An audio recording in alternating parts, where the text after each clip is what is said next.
Hi, Matt from footballboots.co.uk, and I'm here today to compare the differences between an authentic pair of Nike Magista Obras and a replica pair of Obras purchased through an online website. Before we get into the comparison to spot the subtle differences, can you guys already tell which boot is real?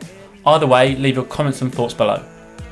Although replica football boots are becoming more readily available and show increased similarities to the real deal, there are definitely some giveaway signs and quality differences to make sure you aren't caught out by cheap online websites. I've inspected both versions in close detail and have compiled a report which we can go through together. So which ones are real? Let's find out.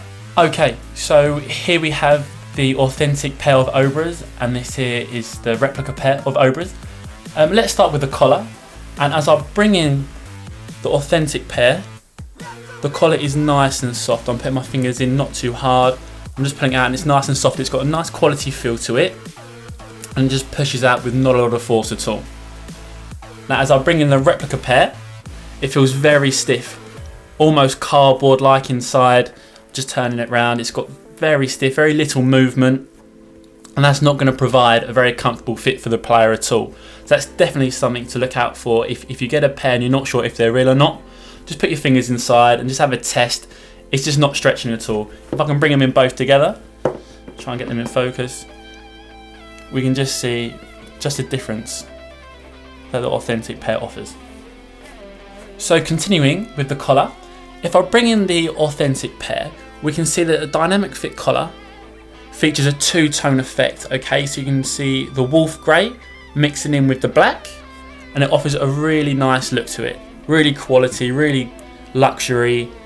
Again, it's really nice and soft, and you can just see that it integrates both the black and grey material together. So we've got the grey on the outside, and inside we've got a black trim. And if you can look a bit deep down, I'm not sure if the camera can pick it up, we've got a grey lining as well, and that's incorporated together. However, when I bring in the replica pair, it's just a one tone of blue. Okay, it's just a blue colour, solid blue, not high quality blue as well. These replica pair, they're supposed to be a turquoise blue. However, this just features a very dull, non-quality blue upper. Bringing it again closer, we can just see that it's just one colour blue across there. The black's coming through with the holes, just seen there. However, it's not incorporated together. So if we just take a look at the sock liner, I'll try and bring it into focus as best I can. You shouldn't be able to see any sizing at all. No sizing label in there. It's actually very deep down, just in this corner here. It's almost just where the inner sole is. But from here, it's not visible. As I bring in the replica pair, we can see that the sizing is very high up on the collar. If I just bring it in there, we can see that it's offered, it says a UK 10, Euro 45. That shouldn't be visible, but on the replica pair, we can definitely see that clearly. So let's move on to the upper. And here we can see that the profile is much higher on the replica pair. We can see that it's very high up, and that's not going to provide a very snug fit for the player at all. It's going to be loose and uncomfortable. Whereas the authentic pair has got a nice streamlined silhouette that's going to hug and snug around the foot of the player, which is going to be really high quality and provide a nice fit for them. So as I flip the boots around, just again a different perspective, as we can see again, the profile is very high, and that's not going to provide a very nice fit for the player at all. The fit isn't going to fit snug around their foot, and it won't provide a touch that a player requires on the ball. The authentic pair is much more streamlined and allows for a snug fit for the player, so when the ball makes contact with the boot, the foot's going to have a nice feel on that. Okay, so let's continue with the upper. As I bring the authentic pair, it's got a nice soft feel to it. It's very thin, it's a high quality upper, so obviously that night skin. It's got the fly wire too. I mean, this is real top quality. It's going to provide a nice touch on the ball. It's very thin, flexible. It's going to be a very comfortable fit. However, as I bring in the replica pair, it almost feels like a shell-like material. It's very plasticky. You can probably see that the shine that it gives, that's just a plastic material. That's not a Flyknit upper. That's just a complete replica version. It's a very hard material. It's just got no feel to it. It's got no texture. As I bring in the authentic pair again, I can feel that it's got that surface on top, that textured feel, so it's going to provide that nice touch on the ball. However, this replica pair, it's no good. It's just a hard shell-like upper. That won't provide any touch on the ball. It won't be comfortable for the players either. Not good. So if we look at the Nike swoosh branding, hopefully you can see here that on the replica pair, it's just outlined. Okay, so it's not printed on or it's not stitched on that you'll see on other pairs of boots. It's literally just a black outline. They're just features. Okay, so that's not actually printed on. You can see that it's just a smooth surface and it's not actually printed on, unlike the genuine pair of Nike Obras, which has actually been printed on. Okay, so that Nike swoosh here, that's been printed on, the features on the medial panel as well. They've both been printed on. I'll try and bring it up just a little bit closer, hopefully we can see, but they've both been printed on. Another sign of real quality by Nike. So as I mentioned earlier, the colour of the upper on the replica looks and feels very, very cheap. These are marketed as turquoise blue. However, in hand, it features a much darker colour. It's just one tone, very cheap, almost kind of royal blue. So not turquoise at all, in my opinion. Although it may look turquoise on camera, on film, however, in hand, it does display a very dull blue colour. It doesn't hold any qualities at all. And it feels and looks very plasticky. As I shine it across there, you can just see it's shiny. It shouldn't have that kind of texture at all. It should be a matte finish, as seen on the authentic pair. It's just got that nice matte finish. That's the texture that's going to provide a nice touch on the ball. And this is part of the Silverstorm pack, Wolf Grey. We're going to see that it's got that high quality colouring. Obviously, it's got the two-tone grey and black for the dynamic fit collar, integrates it into the laces system, and it's got that nice pop colour of a genuine turquoise blue. Okay, so if both are supposed to be turquoise blue, we can just see on the sole plate is a huge difference there. So if we just have a look at the lace system here, we can see on the authentic pair, the lace system comes down a lot further down than the replica pair.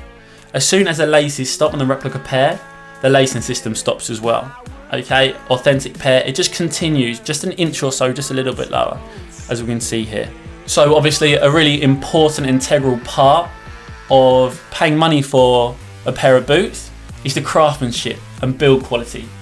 As I bring in the replica pair here, it didn't take me long to notice the shoddy work. The lacing holes have just been punched through here. They're quite messy, they're not smooth. As I run my finger over, they're actually poking out of the material, the upper. Again, we can see, hopefully, the glue marks across the sole, which will probably experience sole separation very early on due to the poor craftsmanship. We can also see, hopefully, glue stains coming through the heel counter. That shouldn't happen. And just overall, just the upper itself, it's just a plastic. It's got no genuine Nike material in there, no fly in it, no ACC. The dynamic fit collars are obviously not genuine. So in terms of the build quality and craftsmanship, the authentic pair definitely holds a lot better qualities there. You can't see any glue going around the sole. There's no glue marks in the heel counter at all. That's a high quality finish, and obviously the upper itself features the genuine Nike technology. So let's turn to the heel counter and back of the boots. If we talk about the heel counter, okay, so it's there to support and lock down the foot. Okay, if I bring in the replica pair, I'm pushing in, and the heel and most of the boot, the back quarter boot, just collapses. Okay, that's not going to support the ankle. That's just going to collapse. Okay. Bring in the genuine pair, and we can see as I'm pushing in pretty firm here, and there's no real movement at all. So that's going to lock down the ankle and foot in place and provide that support that the player needs when changing direction at high speeds. So let's move on to the sole plate here. It might be hard to pick up on camera, but the craftsmanship of the sole plate on the replica pair is really quite terrible. This stud here is actually a little bit shorter than this one here. So when you put it on a flat surface, it actually wobbles. Okay, so that's not going to provide a very level playing surface for the player's foot. Bring the authentic pair. As expected, Nike have really nailed this sole plate here. The craftsmanship's top quality as well. Each stud's the same length, really nice quality, and that's what you expect from a high quality boot. So another thing to look out for on the sole plate is the Magista branding found on the supporting sections of the sole plate. If I bring in the authentic pair closer, you can just see there the Magista branding. It's quite small, it's quite subtle, okay? Bring in the replica pair, and it's quite large, it's much larger than the authentic pair. It's got a bolder print, and it shouldn't be that large. No matter sizing of the boot, because the replica pair is a little bit bigger than the authentic pair we have here, but the Magista branding shouldn't change size. And hopefully we can see there that it is much bigger. So the Obra sole plate is designed to help midfielders and playmakers change direction quickly and push off the mark rapidly. If I bring in the replica pair, without applying much pressure at all, we can see that it just collapses. There's no support there. It almost feels like it will snap if I carry on, especially the upper, because it's plastic. It feels like it might snap or experience some creasing or splitting just in here. But the sole plate itself is overly flexible. It's got no support. That's not going to provide players with any increase to acceleration or rapid change of movements. As we can see here, as I've put it down, it's actually held that shape that I've pushed it into, so it doesn't go back to its original state. It stays quite clumpy. The authentic pair of Obras, applying the same amount of force, maybe more, we can see that it stays nice and stiff, nice and rigid. So when a player pushes off the ground for that acceleration, they're really going to burst off in speed. So that's a really, really important part of the authentic pair and a replica pair. Okay, so in terms of the boot's makeup, that's the real standout features to pick up on regarding the differences to spot the fakes and the reals. But a couple of other ways to make sure you aren't fooled is by checking which sizes are offered by the company. Genuine Nike here, they come in full European sizes, so you'll see 41.5, 42 3/4. However, the replica pairs just come in single sizes, so 41, 42, 43, 44. So that's definitely something to look out for. Okay, so as I bring it in here, hopefully you'll be able to see that we've got a US 11, UK 10 and Euro 45. Whereas on an authentic pair, that'll be a full European sizing. And one final point is that Nike don't sell any products under 50% of their retail price. Okay, so don't be fooled by any crazy cheap offers that you see on online websites. Even if they're £30 and you think that it could be a really good deal for you. In my opinion, these boots here, they're not worth £10, £20. They'll probably break very early on with little game time at all. It might even be just a couple of training sessions, so they won't be competitive, but they still might experience sole separation because the gluing is not top quality and the upper itself is very stiff and you might see cracks appearing. So that's my opinion on the replica pair and the authentic pair of Nike Obras. Give your thoughts and opinions on what you think. Do you think paying a lot of money for the authentic pair is too much, and would you pay a cheaper price for less quality from a replica pair? I mean, that's your opinion. Let us know about it. Leave your thoughts and comments in the bar below. And remember to subscribe and like our channel so we can keep putting videos like this up for you. Thanks for watching.